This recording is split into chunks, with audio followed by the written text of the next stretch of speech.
brought to you by Palvi Agrico. आता शेतीसाठी जे काही लागणार ते घरपोच मिळणार, तेही मोबाईलच्या एका क्लिकवर. सुनेत्रा पवार यांनी उपमुख्यमंत्री पदाची शपथ घेतल्यानंतर पहिल्यांदाच दिल्लीत दाखल झाले आहेत. यावेळी त्यांची दोन्ही मुलं पार्थ आणि जय देखील सोबत होते आणि पक्षातील नेते प्रफुल्ल पटेल आणि सुनील तटकरे देखील त्यांच्या सोबत होते.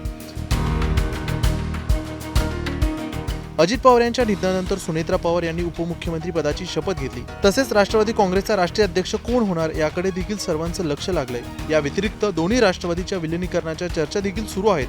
अशातच सुनेत्रा पवार यांचा हा दिल्ली दौरा महत्त्वाचा समजला जातोय.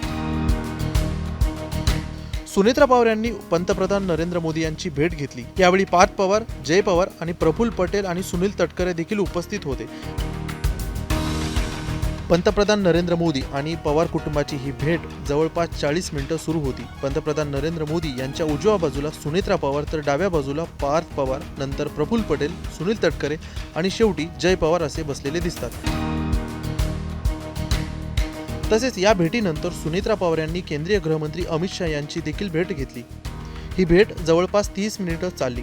अमित शहा यांच्या उजव्या बाजूला सुनेत्रा पवार बसलेल्या दिसतात, तर डाव्या बाजूला पार्थ पवार, प्रफुल्ल पटेल, सुनील तटकरे आणि शेवटी जय पवार बसलेले दिसतात. सुनेत्रा पवार यांनी मोदी आणि शहांच्या भेटी दिल्लीत घेतल्या असल्या तरी तिकडे सुप्रिया सुळे आणि रोहित पवार देखील दिल्लीत दाखल झाले आहेत.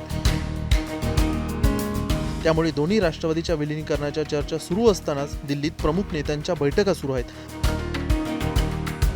आता राष्ट्रवादीचा पुढील अध्यक्ष कोण होणार आणि दोन्ही राष्ट्रवादीचं विलिनीकरण होणार का हे येणाऱ्या काळातच समजेल. ब्युरो रिपोर्ट, मुंबई तक.